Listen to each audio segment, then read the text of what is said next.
বিসমিল্লাহির রহমানির রহিম। হে সমস্ত জগতবাসী, আজ আমি শামীম আলী চিশতি আপনাদের সামনে যে আলোচনাটি নিয়ে হাজির হলাম, সেই আলোচনাটি আজকে একটু গুরুত্বপূর্ণ, অবশ্যই খেয়াল করে শুনবেন। সেটি হলো, দেখুন যে শরীয়তের দৃষ্টিতে একটি কথা বলা হয়, হাকিকত ও মারিফতের দৃষ্টিতে একটি কথা বলা হয়। শরীয়তের দৃষ্টিতে বলা হচ্ছে যে মানুষকে একদিন আল্লাহ বিচার করবেন, যে যারা পাপী তাদের বিচার হবে, আর যারা আল্লাহর নেকি বান্দা তারা এত নিচে সূর্য থাকা সত্ত্বেও তারা মেঘের ছায়াতে থাকবে। আচ্ছা, তাহলে আজকের এই কথাগুলো কেন বলছি? যে আমাকে কেউ এরকম কিছু জিজ্ঞাসা করেছিলেন যে মানুষ যখন মারা যায়, আগুন, পানি, বাতাস, মাটি, আলো, এই পাঁচটা জিনিস দিয়ে মানুষের দেহ তৈয়ার। এখন এই মানুষটি মারা গেলে বিচার হবে কার? যেমন আগুন আগুনের সাথে মিশে যাবে, বাতাস বাতাসের সাথে মিশে যাবে, মাটি মাটির সাথে মিশে যাবে, আলো আলোর সাথে মিশে যাবে, পানি পানির সাথে মিশে যাবে। এখন বিচার হবে কার? এই যে কথাটি,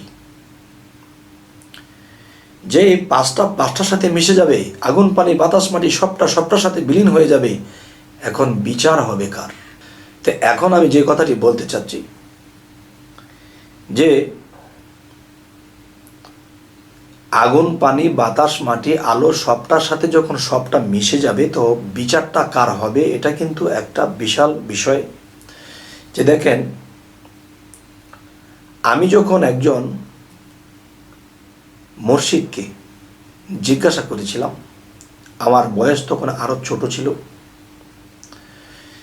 যে বাবা একটা কথার উত্তর পাচ্ছি না, যে আগুন, পানি, বাতাস, মাটি পাঁচটা দিয়ে মানুষের দেহ তৈরি হয়েছে, মানুষ যখন মৃত্যুবরণ করে সবটাই তো সবটার সাথে মিশে যাবে, তো বিচার হবে কার? তিনি আমাকে বললেন, বাবা তুমি এখন কোথায় আছো দুনিয়াতে? এখন কোথায় আছো? আপনার সামনে। আচ্ছা, তাহলে তুমি যে আমার সামনে দাঁড়িয়ে আছো, এখন কি তোমার সাথে আগুন, পানি, বাতাস, মাটি, আলো এই পাঁচটা আছে? হ্যাঁ, আছে। তাহলে এখন যদি তোমাকে শাস্তি দেওয়া হয়, তাহলে তুমি কি শাস্তি পাবে না? ব্যথা পাবে না? পাবো।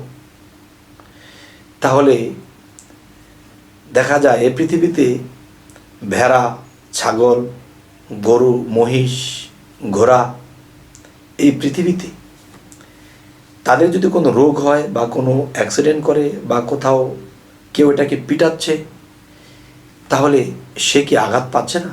হ্যাঁ, পাচ্ছে। তাহলে সেও তো আগুন, পানি, বাতাস, মাটি, আলো এই পাঁচটা পদার্থে সেই গরু, ছাগলও তৈরি।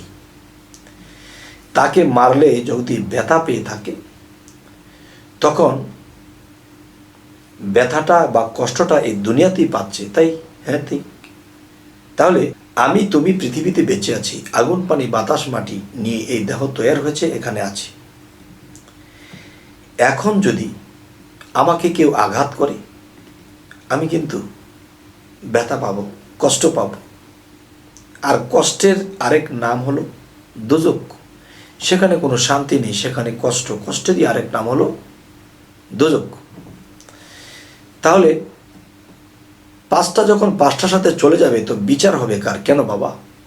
বিচারে তো আছি। দুঃখ, যন্ত্রণা, কষ্ট, কত যন্ত্রণা পেতে হয় কেন? বিচারে তো আছি।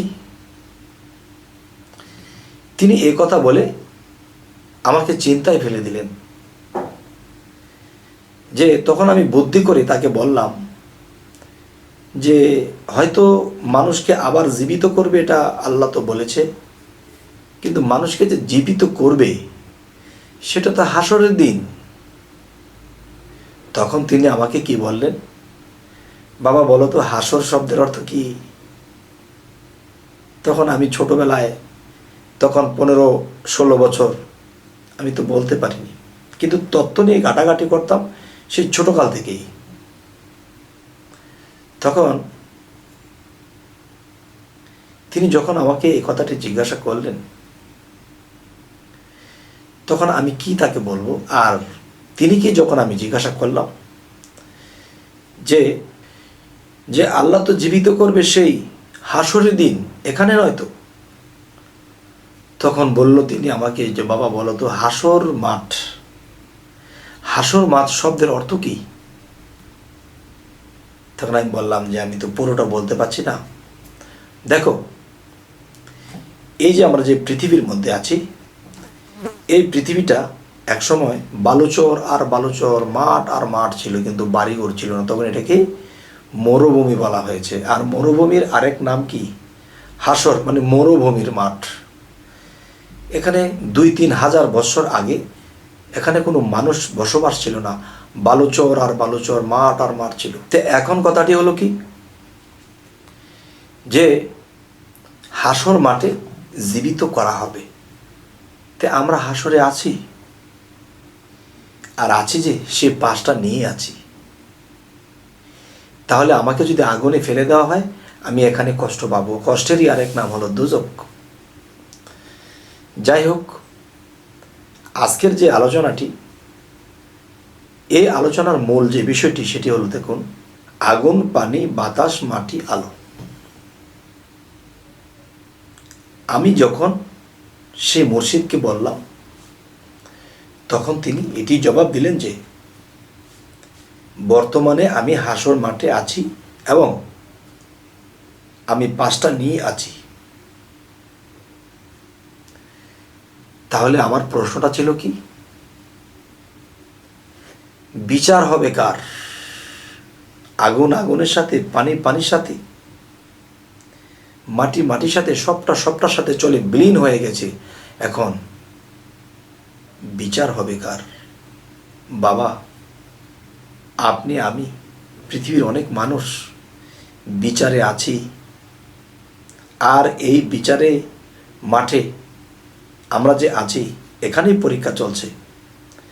আমি কারটা মেরে খেলাম, কাকে সাহায্য করলাম, কাকে ভালোবাসলাম, কার ক্ষতি করলাম, এগুলা পরীক্ষা স্বরূপ চলছে।